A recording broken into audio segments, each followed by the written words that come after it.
কোনো একটা ফিজিক্যাল কোয়ান্টিটিকে যখন রিপ্রেজেন্ট করলাম, এদিকে তাকাবি, কোনো একটা ফিজিক্যাল কোয়ান্টিটি মানে ভৌত রাশি যখন রিপ্রেজেন্ট করলাম, কিভাবে রিপ্রেজেন্ট করলাম?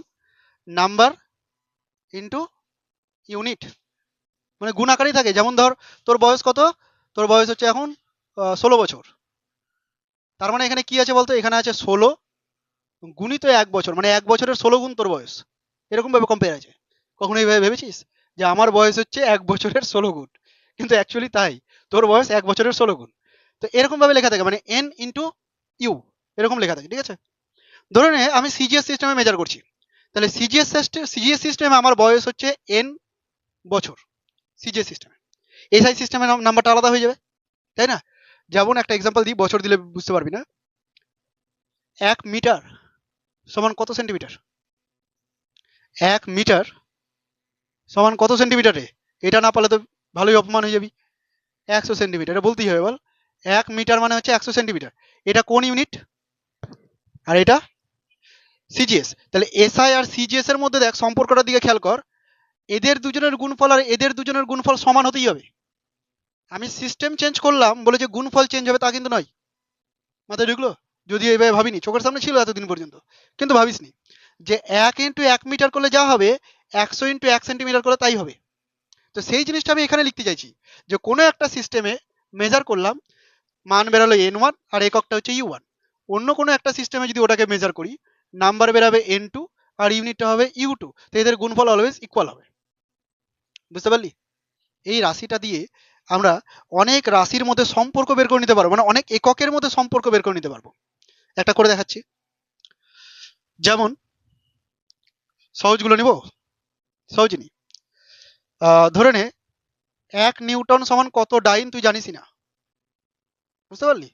1 নিউটন সমান কত ডাইন তুই জানিস না, কিন্তু তুই এই রাশিমালাটা জানিস। কাজ হয়ে যাবে, তো তুই বের করে নিতে পারবি। কি করে শোন। নিউটন মানে কিছু বুঝি না, 1 নিউটন মানে এরকম ছিল কিনা, 1 kg metre per second square. আজকে করলাম, ভুলে গেলেও খাতাগুলো দেখে নিতে পারবি, আজকেই করেছি আমি এটা। ভর সমান সমান বল গুণিত ত্বরণ, তাই না? ভর, সরি, বল সমান সমান ভর ইন্টু ত্বরণ, এফ সমান এম ইন্টু এ, তাই তো? ওকে, এই রাশিমালাটা জানিস। তার মানে তোকে কি করতে হবে, এখান থেকে যেতে হবে কোথায়? গ্রাম সেন্টিমিটার পার সেকেন্ড স্কোয়ার। এটাকেই চেঞ্জ করেছি আমি, তবেই সেটা ডাইন হয়ে যাবে সিজিএসে গেলে। মাথায় ঢুকলো আমি কি করতে চাইছি? তাহলে আমি নিউটন আর ডাইন বুঝতাম না, আরেকবার বলে দিচ্ছি শুনে। নিউটন আর ডাইন মানে আমি বুঝতাম না, কিন্তু নিউটনকে ভাঙলে যে এটা হয় এটা আমি জানি। বুঝতে পারলি? ডাইনকে ভাঙলে যে এটা হয় এটা আমি জানি। এইটুকু যদি না জানিস তাহলে পরীক্ষাতে ছেড়ে আসবে, আর কিছু করার নেই। হ্যাঁ, ছেড়ে চলে আসতে হবে তখন। তো এইটুকু জানতেই হবে। এবার ধর তুই ধরে নে এটা জানিস, তার মানে অ্যাকচুয়ালি তোকে কি করতে হবে, এখান থেকে এটাতে কনভার্ট করতে হবে। যদি এটা কনভার্ট করে নিতে পারিস, তাহলেই তোর হয়ে গেল 1 নিউটন সমান কত ডাইন। মাথায় ঢুকলো প্রশ্নটা কি? প্রশ্ন ঢুকালাম মাথায়, তাহলে উত্তর কেমন হবে একবার ভাব। প্রশ্ন ঢুকাতে এত সময় লাগছে, এটা হলো প্রশ্ন। কি করে চেঞ্জ করবো এই জায়গাটা শোন। 1 কেজি মানে কত গ্রাম? সিম্পল তাই কর। 1 কেজি মানে হচ্ছে 1000 গ্রাম, করে দিলি গ্রামে। মিটার কোথায় আছে রে? মিটার উপরেই আছে না? এখানে লিখতে গেলে গুলিয়ে যাবে, এইখানে লিখছি 1 kg metre per second square. দেখ তো এই জিনিসটাকে ওইভাবে লিখলাম, ভুল করেছি?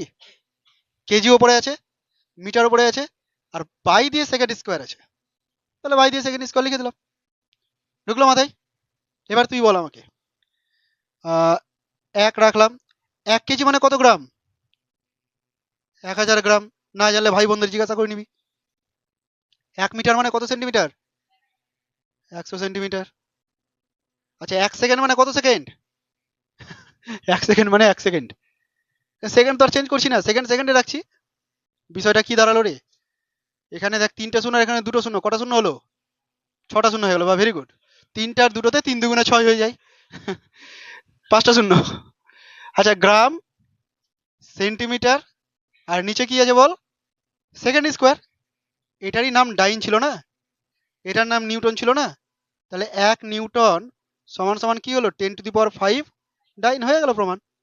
প্রমাণ তো করতে দিবে না, কোনো সময় বের করতে দিবে, বের করে নিবি। বুঝলি কিভাবে ইউজ করতে হয় জিনিসগুলোকে? করে নে। মাত্রাতেও আরেকবার ইউজ করে আমি দেখিয়ে দেবো, একটু না পুরোটাই। আচ্ছা, এবার শোন, আমার মনে একটা প্রশ্ন আসলো, জিজ্ঞাসা করব। বলতো, 5টা চকলেট, 2টা বিস্কুট, কটা চকলেট হলো যোগ করলে? যোগ করলে কটা চকলেট হয়? তাই? আরেকবার ভাব, বলছি আবার, হ্যাঁ, 5টা চকলেট, 2টা বিস্কুট, যোগ করলে কটা চকলেট? আমার প্রশ্ন এটা নাই যে যোগ করার পর ওর মধ্যে কটা চকলেট থাকবে, আমি বললাম যোগ করলে টোটালি চকলেটই হবে, কটা চকলেট হবে? প্রথমত আনডিফাইন্ড এটা, যোগ করলে শুধু চকলেটই আসবে নাকি? হবে না। কথাটার মানে বুঝে না একবার, তোদের মনে এটা মনে হচ্ছে যে ওটা তো যোগ হবে না, তাহলে 5টা চকলেটই পড়ে থাকলো। আমি জিজ্ঞাসা করেছি যে যোগ করলে চকলেটই ওটা হবে, কটা চকলেট হবে? বিস্কুট তো যোগ হবেই না ওর সাথে, তাহলে কোশ্চেনটার কোনো মিনিংই দেওয়া হলো না। বুঝতে পারলি বিষয়টা কি বললাম? ধর, ওর ওজন ওর ওজন হচ্ছে 100 কেজি, আর ওর হাইট কত বললো? 6 ফিট ধরে নে। হ্যাঁ, বল টোটাল ওজন কত? মানে 6 ফিট আর 100 কেজি যোগ কর, কত কেজি হবে? আনডিফাইন্ড। মানে এটা বুঝতে পেরে গেলি যে ডিফারেন্ট কোয়ান্টিটিকে যোগ করা যায় না। দৈর্ঘ্যের সাথে ভর যোগ করতে পারবি না, সময়ের সাথে ভর যোগ করতে পারবি না। তাহলে যোগ করতে গেলে সময়ের সাথে সময়, দৈর্ঘ্যের সাথে দৈর্ঘ্য, ভরের সাথে ভর, সেম কোয়ান্টিটিকে যোগ করতে হবে। ক্লিয়ার আমার কথা কি বলতে চাইছি? আমি তোকে একটা রাশিমালা দিচ্ছি, এক্স সমান সমান এ প্লাস বি বাই টি। মন দিয়ে শুনবি, হ্যাঁ। এক্সটাকে বলে দিলাম দূরত্ব, কোনো একটা রাশিমালা, কোনো একটা সমীকরণ আমি তৈরি করেছি ম্যাথমেটিক্স সলভ করে। সেই সমীকরণে এক্সটা রিপ্রেজেন্ট করছে কাকে? দূরত্বকে। আর টাইমটা রিপ্রেজেন্ট করছে সময়কে। ভিডিও চলছে রে? চলছে না? আচ্ছা, এক্সটা রিপ্রেজেন্ট করছে দূরত্বকে, আর টিটা রিপ্রেজেন্ট করছে সময়কে। এ আর বি কি রাশি আমি জানি না, তোকে জিজ্ঞাসা করলাম এর একক কি হবে, বা এটা কি জাতীয় রাশি, এবং বি এর একক কি হবে, বা বিটা কি জাতীয় রাশি। তো তুই এই সামান্য একটা কনসেপ্ট, এই চকলেট বিস্কুট যেটা বললাম, এখান থেকে করে নিতে পারবি। কিভাবে একটু শোন। দূরত্ব পেয়েছিস এই জায়গাটায় ইকুয়াল টু দিয়ে। দূরত্ব কখন পাবি? দূরত্বের সাথে দূরত্ব যোগ করলে পাবি, হ্যাঁ কি না? বেগের সাথে দূরত্ব যোগ করলে তো হবে না। তার মানে এই যে একাই যে বসে আছে, এই নিশ্চয়ই দূরত্বই আছে, দৈর্ঘ্যই আছে, তবেই তুই যোগ করে দূরত্ব পেয়েছিস। তাহলে তোকে যদি বলি এর একক কি, তুই কি বলবি? দূরত্বের একক। এর একক কি হয় বল? মিটার। মাথায় ঢুকে গেছে নিশ্চয়ই, কম্পেয়ার করতে পারছিস, সমীকরণ দেখে চিনে নিতে পারবি কোনটা কোন রাশি। এবার এই জায়গাটাই খেলা। এটা দূরত্ব ছিল, যখন যোগ করেছি পুরো রাশিটাকে তো দূরত্বই হতে হবে। শুধু বি কি একাই দূরত্ব হবে? বি বাই টি পুরোটাকে হতে হবে দূরত্ব। তাহলে এই যে বি বাই টি, এই পুরোটাকে যদি দূরত্ব হতে হয়, তাহলে বিটা অ্যাকচুয়ালি কি? বি এর এককটা কি? ভাব দেখি একটু, বড় বড় মাথা আছে তোদের। টিটা তো সময় বলে দিয়েছি, হিন্টস দিয়ে দিয়েছি একটা। টি টি এর এককটা সেকেন্ড হয়ে যাবে। বি এর এককটাকে কি নিবি যাতে করে এই পুরোটা দূরত্বই হয়? Metre per second. বেগ মিটার পার সেকেন্ড, বেগ হবে না, বেগ হবে না। শোন, কিভাবে ভাববি তুই, এই পুরোটাকে কি হতে হবে? মিটারই হতে হবে, তাই না? তাহলে পুরোটাকে যদি মিটার হতে হয়, ওপরে বি আছে, বি এর একক তুই জানিস না, বি কে বি ধরে নে। আর নিচে কি আছে? সেকেন্ড আছে। তাহলে মিটার সমান সমান বি এর একক বাই সেকেন্ড হতে হবে। তাহলে বি এর একক কি হচ্ছে? Metre into second. এটা কি বেগ? এটা বেগ নয়। তাহলে বি এর একক হতে হবে মিটার ইন্টু সেকেন্ড। পারবি কিনা এরকম ডিকোড করতে? কোনো একটা সমীকরণ দিবে, আর ওই অজানা রাশিগুলোর একক জানতে চাইবে। পারবি নিশ্চয়ই। আমি দিচ্ছি, আরো কয়েকটা দিচ্ছি, ক্লিয়ার হয়ে যাবে, এখানেই সব ক্লিয়ার হয়ে যাবে। 2 নাম্বার, ধর একটা রাশি দিচ্ছি V equal to U plus at, যদিও এটা জানা সমীকরণ, সবাই এই সমীকরণটা চিনিস, না বুঝলেও চিনিস, অপমান করার দরকার ছিল না বল। এই বেগটাকে যদি আমি এটাকে যদি আমি বেগ বলি, তাহলে আমাকে বল এর ইউ এর এককটা কি হবে, আর এর এককটা কি হবে? টিটাকে আমি সময় বলে দিলাম। এবার তুই জানিস যে এটা বেগ আর এটা ত্বরণ, আমি এরকম ভাবে বের করতে বলছি না, যেভাবে এখানে কম্পেয়ার করছি সেইটা ইউজ করে পারছিস কিনা দেখ। এটাকে কেন আমি বেগ বলছি? কারণ কারণ বেগের সাথে কিছু যোগ করলে বেগই পাওয়া যেতে হবে, তার মানে ইউটা তো বেগ হবেই। তাহলে এটার একক কি হয়ে গেল? বেগের একক কি হয়ে গেল? Metre per second. বেগের একক হচ্ছে মিটার পার সেকেন্ড। ওকে, এটা টাইম আছে, এই পুরোটাকে কি হতে হবে? Metre per second. তাহলে এর একক জানি না, টি এর একক সেকেন্ড, পুরোটাকে হতে হবে মিটার পার সেকেন্ড। তার মানে এর একক কি হতে হবে? Metre by second square. ত্বরণের একক তো এটাই হয়। তাহলে এটা জানা ছিল বলে সহজে বুঝে গেলি, যেমন এটা জানা নেই। হুম, একটু অন্যরকম দিই যাতে না পারিস। একবার পারাবো আর একবার মানে একবার মোটিভেশন দেওয়া হবে, একবার ডিমোটিভেশন দেওয়া হবে। দেখ, X equal to A sine omega T. দেখিস নি বোধহয় এরকম সমীকরণ কোনোদিন, প্রথম দেখছিস জীবনে। দেখ, প্রথম থেকে শিখতে হবে সবকিছু। ক্লাস 11 মানে কিছুই শিখিস নি তুই, ঠিক আছে? ফিজিক্স এখন শুরু হচ্ছে তোর পড়াশোনা, আগে কখনো কোনোদিন ফিজিক্স পড়িসনি, আজকে থেকে শুরু হচ্ছে। তো X equal to A sine omega T. আমি বলে দিলাম এক্সটা হচ্ছে সরণ, কি বললাম? এর একক কি হবে, ওমেগার একক কি হবে, টিটা বলে দিলাম টাইম। দেখি পারিস কিনা বলতে। ভাব একবার করে ভেবে না, তারপর আমি জিজ্ঞাসা করছি। এক্স সরণ, টিটা টাইম, মানে সময়। এর একক কি হবে, ওমেগার একক কি হবে? প্রথমত রাশি তো জীবনে প্রথম দেখলি, তারপর আবার প্রশ্ন করে বসে থাকলাম, তাই না? আচ্ছা, সাইন 45 ডিগ্রির একক কি রে? আমার প্রশ্ন শুনেছিস? আবেগে আছিস তোরা কিন্তু। আমি বলেছি সাইন 45 ডিগ্রির একক কি? হ্যাঁ, ওটাই তো, এককটা কি হয় বল? একক নেই, এককহীন রাশি।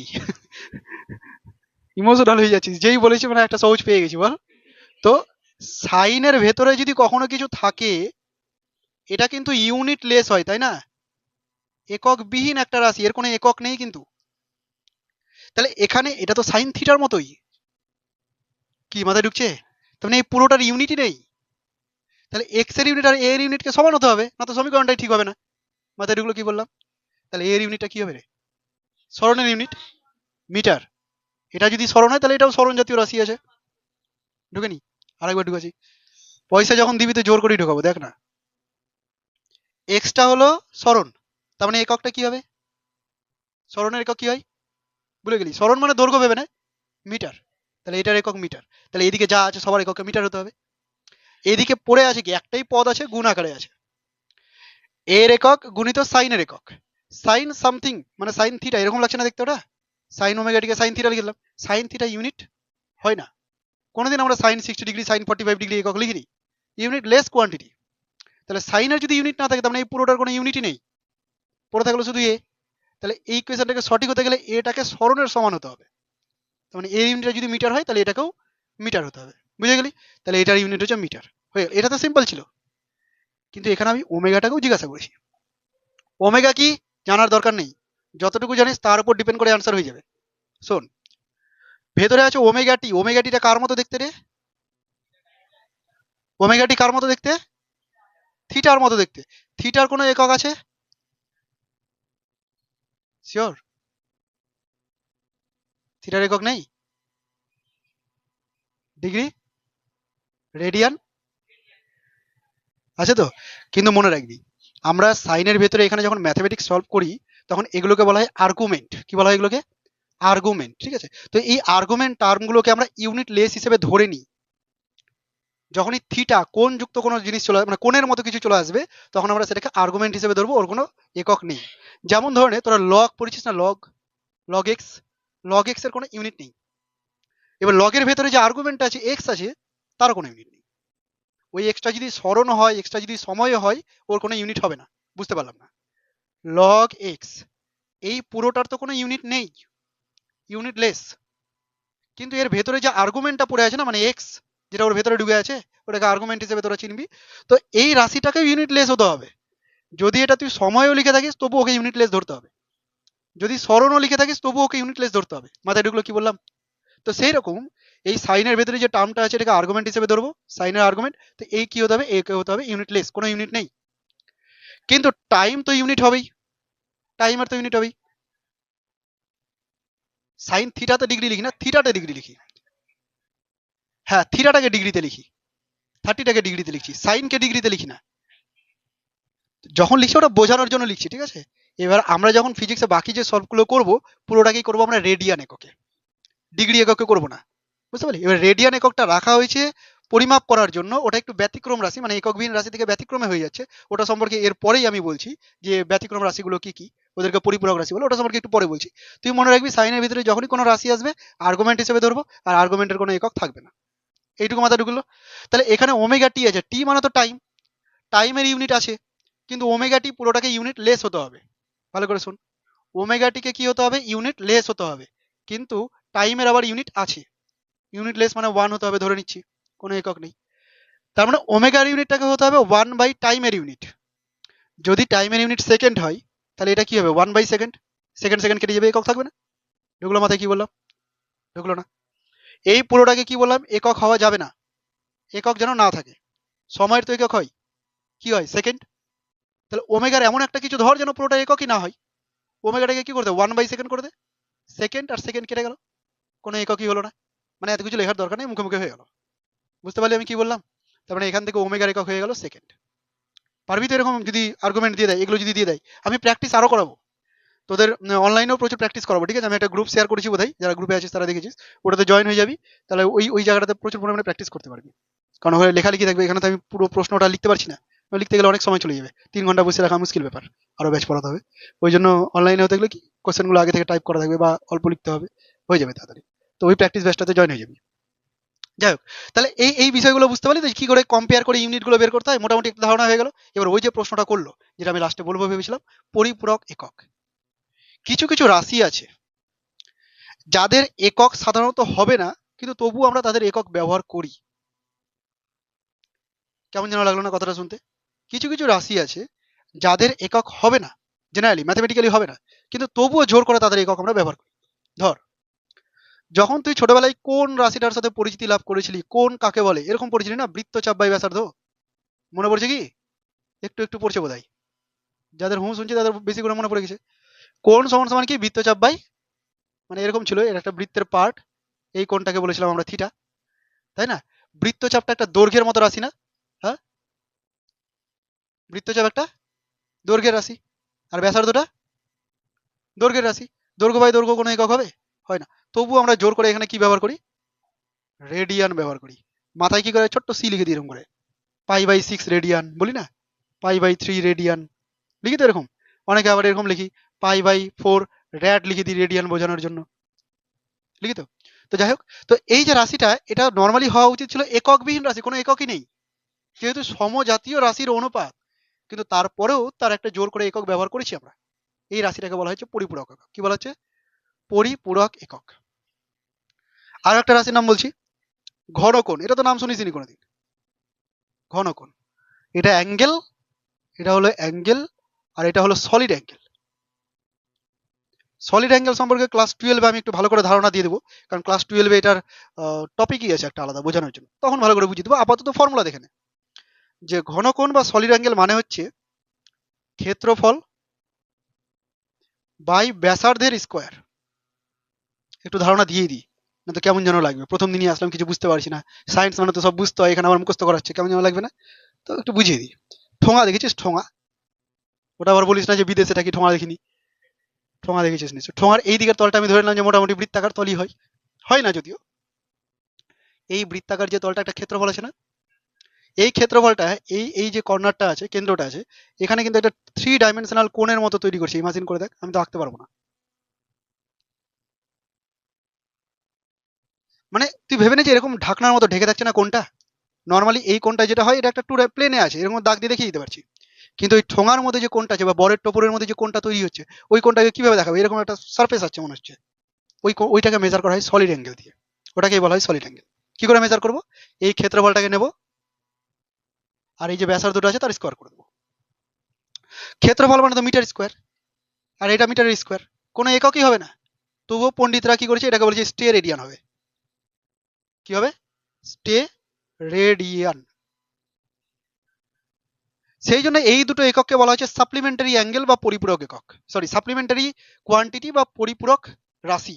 লিখে রাখ, পরিপূরক রাশি। বুঝতে পারলি? সাপ্লিমেন্টারি কোয়ান্টিটি বা পরিপূরক রাশি হওয়া উচিত ছিল এককবিহীন, তবুও একক জোর করে ব্যবহার করি। লেগেছে? কিছু সুরা হয়নি দিয়ে এটা রেখে দিয়েছে। শোন, একক মাত্রা পরিমাপ এই চ্যাপ্টারটা শেষ করা উচিত 2টো ক্লাসে, ঠিক আছে? কিন্তু তোদের উপর একটু দয়া মায়া করে আমি এটাকে 4টা ক্লাসে শেষ করাবো তোদের সুবিধার্থে। যেহেতু স্টার্টিং, আমি 2টো ক্লাসে শেষ করে দিতে পারবো। যদি করিয়ে দিই তো শেষটা আমারই করানো হবে, তোদের আর হবে না। তো সেই জন্য আমি এটাকে ছোট ছোট করে 4টা ক্লাসে, যেমন আজকের ক্লাসে আমি এককটাকে বুঝিয়ে দিলাম, পরের ক্লাসে মাত্রাটাকে বোঝাবো, একটা ক্লাসে মাত্রা করিয়ে দিব, আর পরিমাপের জন্য 2টো ক্লাস রাখবো। ঠিক আছে? শুধুমাত্র এই ক্লাসগুলোই না, এর সাথেও কোশ্চেন সিরিজ প্রচুর করতে হবে, তার কারণ তোদের এমসিকিউ সিরিজ হচ্ছে, এমসিকিউ সেটে এক্সাম হবে। এবার এমসিকিউ সেটের এক্সাম কমন দেওয়াটা খুব মুশকিল। যেমন বড় প্রশ্নগুলো আছে ওগুলো আমি কমন দিয়ে দিতে পারবো, তোদেরকে কমন চলে আসবে, কিন্তু ছোট প্রশ্ন কমন আসবে না। ছোট প্রশ্নতে কি আসবে বলতো? টপিকটা কমন আসবে, মানে কনসেপ্টটা কমন আসবে। যেমন একটা প্রশ্ন তোদেরকে এরকম টাইপের দেবেই, রাশি দেবে, দিয়ে কম্পেয়ার করে অন্য একটা রাশিমালা থাকবে, যেমনটা এখানে লিখেছি এ এর একক কি, ওমেগার একক কি, এরকম ধরনের জিনিস আসবে। কিন্তু কোন প্রশ্নটা দেবে এইটা কমন দেওয়া মুশকিল। তো আমি এই টাইপস গুলো তোদেরকে কমন দিতে পারবো। সেই জন্য কি করতে হবে, প্রচুর পরিমাণে না কোশ্চেনটাকে সলভ করতে হবে। যত বেশি কোশ্চেন সলভ করবি তত ভালো মার্ক তোলার সম্ভাবনা আসবে। 35-এ 35 তোলা যাবে যদি তুই প্রচুর পরিমাণে প্র্যাকটিস করতে পারিস। ঠিক আছে? ফিজিক্স যখন পড়বি সময়টা বেশি দিবি বাকি সাবজেক্টের থেকে। অন্যান্য যে সমস্ত সাবজেক্ট পড়বি সেগুলোর থেকে ফিজিক্স সময় বেশি চাই। ফিজিক্সের বৈশিষ্ট্য এটা যে এইটুকু জিনিসকে বোঝার জন্য এতটি সময় দিতে হয়, এরকমই সাবজেক্ট হয়।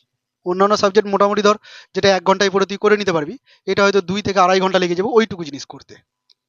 বোঝাতে পারলাম জিনিসটা? সেই জন্য এটার পিছনে সময়টা একটু বেশি দিবি। যেদিন পড়তে আসবি তার আগে 1 ঘন্টা দেখে নিলাম হয়ে গেল, ওইরকম করবি না। ওটা ক্লাস 9-10-এ পার করে গেছিস, ঠিক আছে, এরকম পাতলা বই ছিল, এরকমই তো বই ছিল তাই না? এই যে বইগুলো, এই একটা পাতলা বই ছিল, আর এখন বই তো দেখতে পাচ্ছিস এই যে এটা, কত কত ডবল হবে এটা, 5-6 ডবল তো হয়েই যাচ্ছে। তো এইটুকু জিনিস, তাও আবার তখন তো 1 বছরের থেকে বেশি সময় ছিল। হুম, এখন সময়টা 6 মাসের থেকেও কম। এই কম সময়ের মধ্যে এরকম মোটা একটা বইকে শেষ করতে হবে। তো নিজেকে দায়িত্ব নিয়ে বাড়িতে রিভিশন করতে হবে প্রচুর পরিমাণে। আর আমার দায়িত্ব তো আছেই রিভিশন করানোর, আমি অবশ্যই চেষ্টা করব। সিলেবাসটাকেও শেষ করাতে হবে, ওটাও আমার দায়িত্ব আছে। তাহলে আমার প্রথম টার্গেট থাকবে সিলেবাসটা শেষ করানো, তারপরে শেষ হয়ে গেলে তখন যত পারি তত রিভিশন করাবো তোদের।